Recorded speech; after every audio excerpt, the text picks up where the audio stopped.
샬롬 샬롬 샬롬 샬롬 샬롬. 하나님 사랑합니다. 여러분 주 안에서 사랑합니다.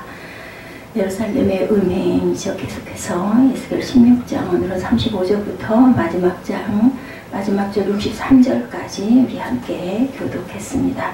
그러므로 음녀야 야훼 말씀을 들을지어다, 이렇게 35절에 시작이 됩니다. 그리고 마지막 절 63절에는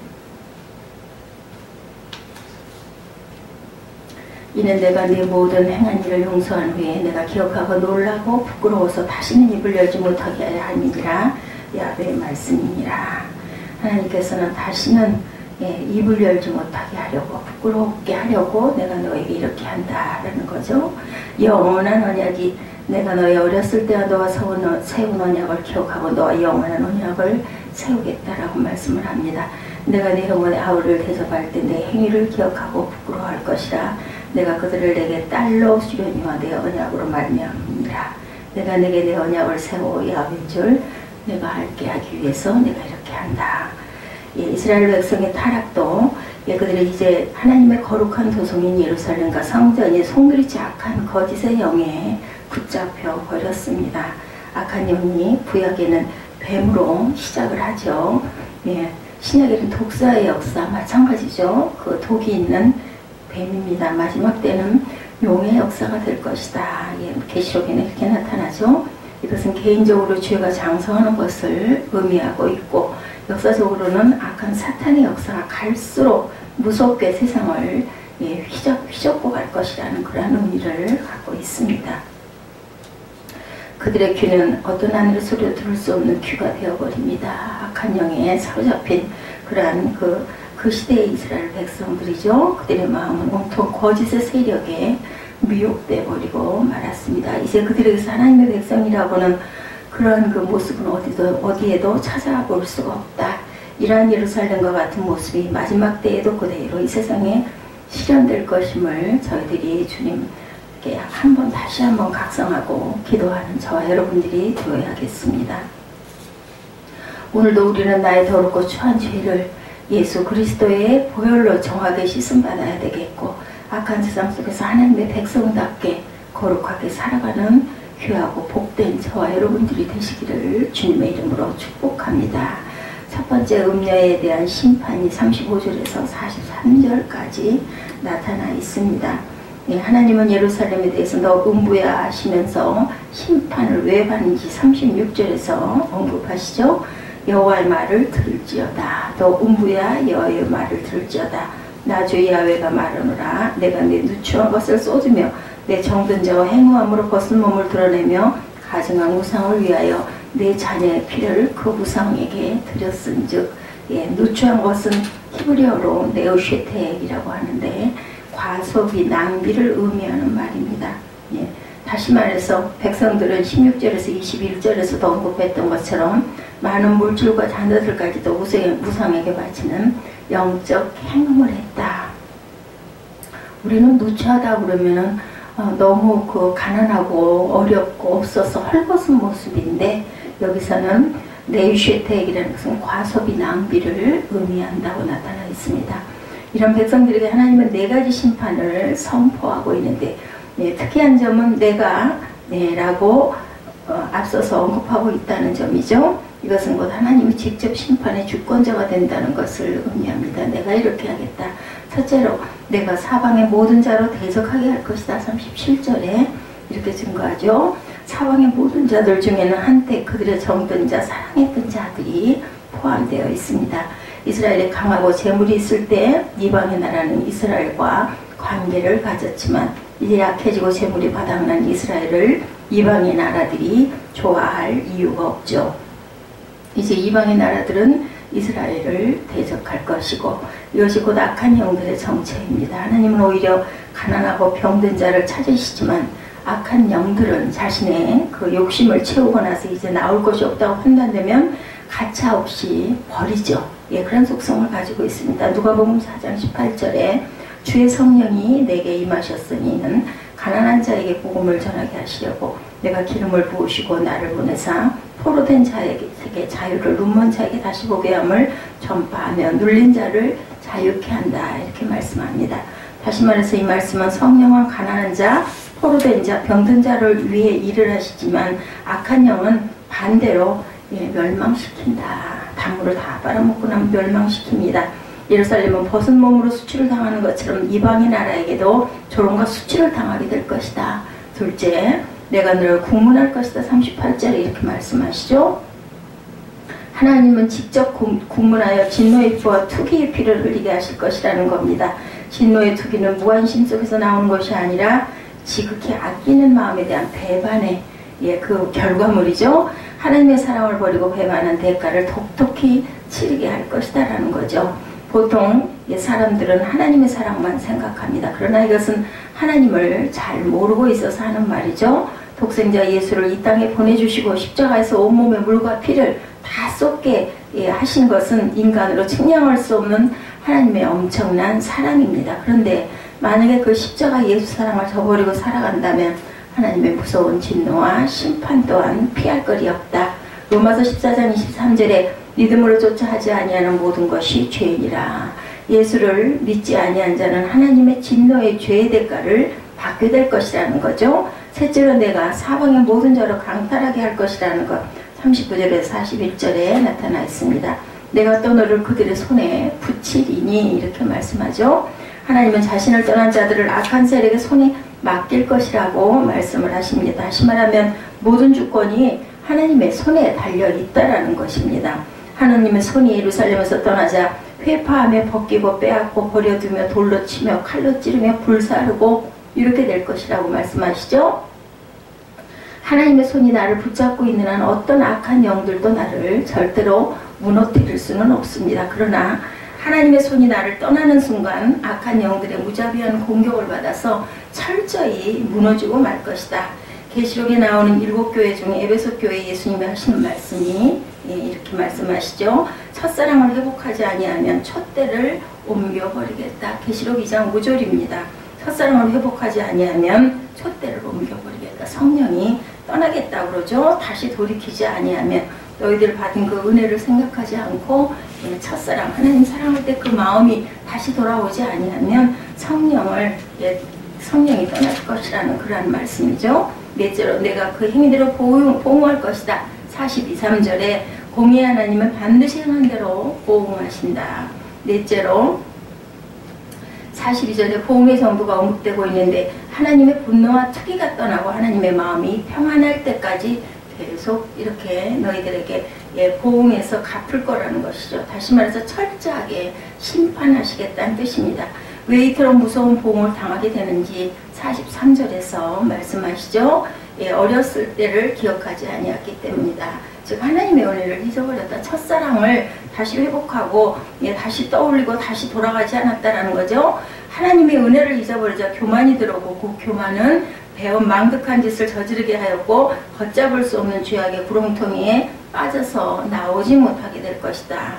망각은 사소한 잘못 같지만 온갖 죄악의 뿌리가 될 수 있다는 사실을 우리가 명심해야 될 겁니다. 자식이 부모의 은혜를 망각할 때 아주 그 풀의자식이라고 하죠. 하나님의 은혜를 망각할 때 이렇게 된다는 거죠. 아비 없는 자식을 대개는 그 풀의자식이다. 풀의자식이다 이렇게 말합니다. 아버지가 없는 그 사람은 참으로 불쌍한 인생이 될 것이다. 사람도 이러한데 하나님 아버지가 나에게서 떠나면 정말 아무런 보호막도 형성할 수가 없습니다. 나의 나된 것을 절대로 잊지 말아야 되고 죄로 인해 지옥에 갈 수밖에 없었던 나를 잊어서는 안 됩니다. 예수 그리스도의 보혈의 공로의 피로 내가 구원을 받았다라는 사실을 항상 잊지 말아야 되겠죠. 이스라엘 백성들은 그 옛날 애굽에서 자신들의 조상을 구원해준 하나님의 놀라운 역사를 세월이 갈수록 자꾸 잊어버립니다. 오늘날 이 땅에 슬픈 것도 젊은 세대 사람들이 그 옛날 어려웠던 시절을 모르죠. 그때는 없었기 때문에. 그래서 너무나 풍요를 누리다 못해서 풍요가 낭비가 넘쳐나게 됩니다. 하나님 왜 이렇게 보응을 하시는지 이유를 43절 끝에 말씀하시죠. 내가 음란과 내 모든 가증한 일을 다시는 행하지 아니하니라. 사람들은 하나님은 다시는 예루살렘이 이렇게 더럽고 악한 음행을 저지르지 않게 하기 위해서 보응을 하셨다. 우리에게도 어떤 하나님의 보응이 있다면 그것은 나는 하나님의 자녀답게 만들기 위해 내리신 하나님의 매라는 사실을 우리가 깨달아야 합니다. 하나님의 매를 맞고도 깨닫지 못하면 그 다음에는 매가 아니라 몽둥이로 맞게 될 것이다. 예루살렘이 그랬죠. 바벨론을 통해 매를 맞고도 깨닫지 못해서 하나님은 70년이라는 포로 생활을 이스라엘 백성들에게 살게 합니다. 그리고 그들은 조금 정신을 차린 것 같았지만 하나님을 떠나 우상을 섬기는 또 악행을 다시 저지릅니다. 말라기 선지자 이후 하나님은 400년 동안 이스라엘 민족에게 침묵을 하셨고 그 후 독생자 예수를 보내 깨닫게 하셨지만 그들은 예수마저도 십자가에 죽이는 악한 짓을 범합니다. 이러한 이스라엘에게 이제 하나님은 몽둥이보다 더 무서운 쇠몽둥이로 이스라엘을 보호하시고 2000년 동안 나라 없이 살아가는 민족으로 만드시고 맙니다. 오늘 이 시대 이 민족이 하나님 앞에 죄악을 계속 범하고 살아간다면 매가 몽둥이로 변할 것이고 그래도 변하지 아니하면 마지막 때 불방망이로 그죠? 세상을 심판하신다는 사실을 우리가 명심해야 되겠다. 나는 하나님 앞에 과연 어떨까? 나의 죄가 무엇인지 깨달으면서 살아가야 되겠죠? 날마다 회개하고 새롭게 새로운 영으로 거듭나야 할 겁니다. 두 번째 세 삶의 비유가 에스겔 16장 44절에서 52절까지 말씀합니다. 무릇 속담하는 자가 내게 대하여 속담하기를 어미가 어떠한 딸도 그렇다 하리라. 너는 그 남편과 자녀를 싫어하는 어미의 딸이요 너는 그 남편과 자녀를 싫어하는 형의 동생이로다. 어미는 햇사람이요 내 아비는 아모리 사람이며 내 형은 그 딸과 함께 내 좌편에 거하는 사마리아요 내 아우는 그 딸과 함께 내 우편에 거하는 소돔이라. 이렇게 비유하죠. 하나님은 예루살렘의 타락을 소돔과 사마리아에 비유하시면서 정죄하십니다. 예루살렘이 어떤 곳일까? 이 거룩한 예루살렘이 당시에 가장 악하고 더러웠던 소돔과 사마리아에 비유한다는 것은 아주 치욕적인 사건입니다. 하나님은 예루살렘과 소돔과 사마리아의 죄악을 세 자매로 비유하시면서 예루살렘의 죄악이 소돔과 사마리아 죄악보다 더 악하고 부패하고 가증스러운 것이라고 지적하십니다. 44절에서 하나님은 속담 하나를 말씀하시죠. 어미가 어떻게 하면 딸도 그렇다라는 속담을 통해서 예루살렘이 당시에 누구를 본받고 살았는지를 말씀해 주고 있습니다. 45절에 예루살렘의 어미는 헷 족속이고 아비는 아모리 족속이었다라고 하고 있는데 이것은 곧 이스라엘 백성들이 그들이 섬기는 우상을 섬기며 그들의 습관을 쫓으며 살았기 때문에 이렇게 되었다라는 그런 말씀을 하고 있죠. 당시에 사마리아와 소돔은 더럽고 부패하고 가증스러운 그러한 곳이었는데 이러한 족속을 형과 아우로 두고 가나안 족속을 어미와 아비로 둔 예루살렘의 모습은 말할 것도 없겠죠. 47절에 하나님은 예루살렘의 모습을 분명하게 말씀하고 있습니다. 예루살렘은 그들보다 더 부패하였다. 다시 말하면 예루살렘의 죄악에 비하면 소돔과 사마리아 죄악은 오히려 가볍다라는 것입니다. 48절에 소돔성의 죄악이 오히려 가볍다고 또다시 강조하고 있는데 이것은 곧 예루살렘의 죄악이 그만큼 심각하다는 것을 강조합니다. 49절에서 52절에는 하나님은 소돔과 사마리아 죄악을 언급하시면서 예루살렘의 죄가 무엇인지를 지적하는데 첫째로 소돔의 죄악을 세 가지로 지적하시죠. 교만함과 풍족함 속에서도 가난한 자를 도와주지 아니하였고 거만하여 가증스러운 짓을 하고 우상을 섬겼다는 거죠. 소돔의 죄악이 이렇다고 말하는 것은 소돔을 정죄하고자 하는 것이 아니라 소돔보다도 더 악한 예루살렘의 죄악이 무엇인지 깨달으라는 것입니다. 예루살렘의 교만은 하나님을 무시하고 외면한 데까지 이를 정도였고 또한 그들은 하나님이 주신 가나안 땅에서 풍족함을 누리며 살면서 가난한 자들을 돌보지 아니하고 자신들의 쾌락만을 즐기고 살아갑니다. 소돔이 거만하여 가증스러운 짓을 범하는데 이것은 곧 성적 타락을 의미하죠. 우상 숭배는 영적 간음이기 때문입니다. 소돔은 육적으로 성적으로 타락된 도시이기도 했죠. 예루살렘이 범하는 우상 숭배는 더 악하다는 것을 앞에서도 우리가 살펴보았습니다. 둘째로 51절에서 하나님은 사마리아 죄악을 구체적으로 지적하시지 아니하고 사마리아 죄악은 예루살렘의 죄의 절반도 미치지 못한다 이렇게 말한 거죠. 오히려 예루살렘의 죄악으로 인해 형과 아우가 의롭게 보였다. 오히려 이렇다라는 말씀입니다. 소돔성이 하나님 앞에 어떻게 심판을 받았습니까? 여러분들 유황불의 심판을 받아 성 전체가 불타 없어져 버리죠. 그런데 그 소돔의 예루살렘으로 인해 의롭게 보일 정도라면 예루살렘의 죄악이 얼마나 더 심각한 것인지를 우리가 알아야 되겠다. 세상 사람들이 교회도 안 다니고 우상도 섬기지 않고 부종교로 살아가는 사람들이 많습니다. 예, 그렇다고 저들이 의롭거나 죄인들이 아니라는 말씀은 아니죠. 그런데 교회를 다니는 사람들이 교회들이 하나님을 섬기면서 다른 종교의 신도 섬긴다면 하나님은 무종교 가진 자들이 오히려 의롭게 보일 수가 있다는 거. 아무것도 믿지 않는 자들이 차라리 낫다라는 겁니다. 교회를 다니는 자들이 교회들이 하나님을 섬기면서 다른 종교의 신도 섬기는 것은 아주 악하다라는 거죠. 교회를 다니는 자들 중에 뭐 점쟁이한테 점을 치러 가는 사람들도 있습니다. 근데 교회를 안 다녀도 그런 미신은 믿지 않는 사람들도 있다라는 거죠. 하나님의 택한 자들의 범한 죄로 인해 오히려 세상 사람들이 오히려 의롭게까지 보여주는 시대에 지금 우리가 살고 있다. 셋째로 52절에서 예루살렘의 죄악을 지적합니다. 앞에서 소돔과 사마리아 죄악을 지적하신 것은 예루살렘의 죄악을 지적하신 것과 같고 51, 2절에 그들이 너보다 의롭게 되었다는 말씀이 3번 언급되고 있는 것은 소돔과 사마리아가 의로워졌다는 말씀의 의미가 아니라 예루살렘의 죄악의 심각성을 강조하고 있다는 것을 우리가 알아야 되겠습니다. 오늘 이 시대에 누구를 정죄하고 비판할 것이 아니라 나를 돌아보는 그런 저와 여러분이 되셔야 되겠죠. 마태복음 7장 1절에서 5절에 비판을 받지 아니하려거든 비판을 하지 말라. 너희의 비판하는 그 비판으로 너희가 비판을 받을 것이요 너희의 헤아리는 그 헤아림으로 너희가 헤아림을 받을 것이니라. 그리고 어찌하여 형제 내 눈 속에 있는 티는 보고 내 눈 속에 들어있는 들보를 깨닫지 못하느냐라고 말씀을 합니다. 세 번째, 예루살렘의 소망이 다시 마지막으로 다시 하나님께서는 예루살렘의 소망에 대해서 말씀하시죠. 53절에서 63절까지 나타납니다.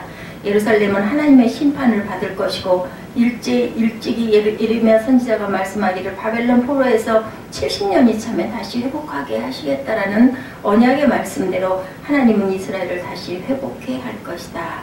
이것은 곧 이스라엘이 하나님 앞에 의로운 백성이 되어서 회복시켜 주는 것이 아니라 하나님의 사랑으로 그들을 불쌍히 여겨서 회복시켜 주겠다라고 회복에 대해서도 또한 3가지로 말씀하시죠. 53절에서 55절에 소돔과 사마리아의 회복 이후에 이스라엘 백성은 회복해 될 것이다.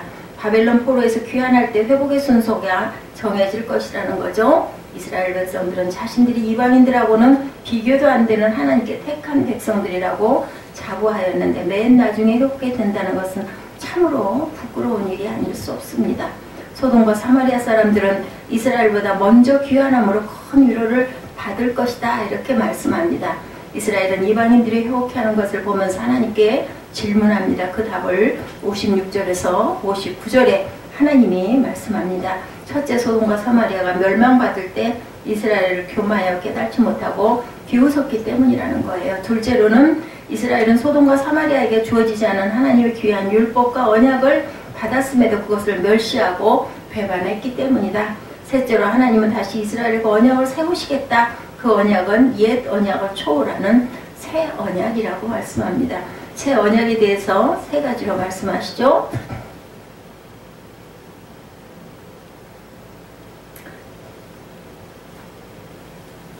첫째, 소돔과 사마리아가 멸망받을 때 이스라엘을 교만하여 깨달지 못하고 비웃었기 때문이다. 둘째, 이스라엘은 소돔과 사마리아에게 주어지지 않은 하나님의 귀한 율법과 언약을 받았음에서 멸시하고 배반했다. 셋째, 하나님은 다시 이스라엘과 언약을 세우시겠다. 그리고 또다시 3가지로 언약을 다시 풀어서 말씀합니다.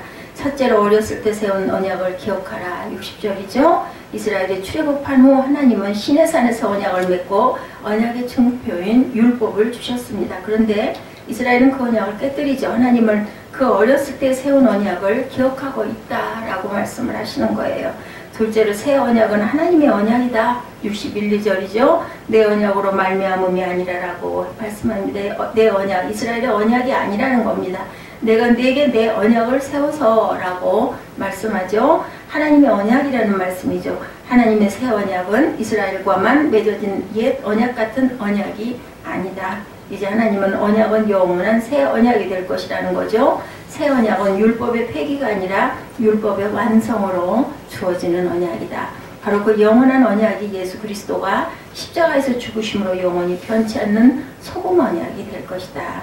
마태복음 5장 17절에 내가 율법이나 선지자를 폐하러 온 줄로 생각하지 말라. 폐하려 온 것이 아니요 완전케 하기 위함이다 말씀하시죠. 이제 하나님은 이스라엘의 하나님만이 되는 것이 아니라 누구든지 예수 그리스도 안에서 하나님을 아버지라고 부를 수 있게 되는 새 언약이다. 갈라디아서 4장 6절에 너희가 아들인 고로 하나님이 그 아들의 영을 우리 마음 가운데 보내사 아바 아버지라 부르게 하셨느니라. 예, 이스라엘이 하나님의 언약을 파기했을 때 저들이 당하는 고통을 보셨다면 우리는 절대로 이스라엘의 전철을 밟지는 말아야 되겠죠. 세상 법에도 불순종할 때 벌을 받는 것처럼 하나님의 법에 불순종하면 벌을 받게 된다는 사실을 우리가 기억해야 합니다. 셋째로 62, 3절에서 영원한 언약을 세우시는 목적을 두 가지로 말씀합니다. 첫째, 하나님을 야훼인 줄 알도록 하기 위해서. 에스겔서에서 계속적으로 강조되고 있는 말씀은 야훼라는 말 속에 이중적인 의미가 있습니다. 예, 먼저 스스로 계시는 자, 그죠? 여호와는 사람에 의해 만들어진 우선과는 본질적으로 다른 분이라는 겁니다. 영원부터 영원까지 스스로 계셔서 만물을 만드신 창조자이심을 의미합니다. 그리고 또 다른 한 가지는 구속자라는 의미를 갖고 있죠. 자신의 언약을 지키는 자에게 세상 끝날까지 내가 너와 함께하리라는 그 약속입니다. 둘째 목적은 63절에서 다시는 자랑하지 않도록 하기 위해서다. 지금도 이스라엘 백성들은 그렇지만 자신들만이 우월한 백성이라고 자랑합니다. 그러나 그들이 이방 세력 앞에서 당한 수치와 부끄러움을 뼈저리게 느껴야 되겠죠. 그렇게도 하나님을 외면하고 무시하고 우상을 섬겼던 자신들은 하나님은 다시 회복시켜서 새 언약을 주시고 자녀 삼아 주신 것을 생각할 때 이스라엘 백성들은 고개를 들 수가 없었다. 이 모습은 이스라엘의 모습이 아니라 바로 우리의 모습이라는 것을 우리가 알아야 되겠다. 바벨론에서 70년이라는 긴 세월 동안 도저히 회복할 수도 없는 상황에서 하나님은 다시 그들을 회복해 하시고 새 언약을 주실 것이라고 약속했던 것처럼 이스라엘을 회복시켜 주셨다는 거죠. 이스라엘 백성들이 하나님 언약을 잊고 살아갈 때 거짓의 세력에 미혹이 됩니다. 우리 또한 하나님의 언약을 잊고 살아간다면 거짓의 세력의 표적이 될 수밖에 없다는 것. 날마다 오직 예수 안에서 언약의 말씀에 순종하며 살아가는 귀하고 복된 저와 여러분들이 되시기를 주님의 이름으로 축복합니다. 참으로 예루살렘은 슬픈 땅이었다라는 거죠. 예루살렘은 평화의 도시라는 뜻인데 이름처럼 그렇게 살지 못했습니다.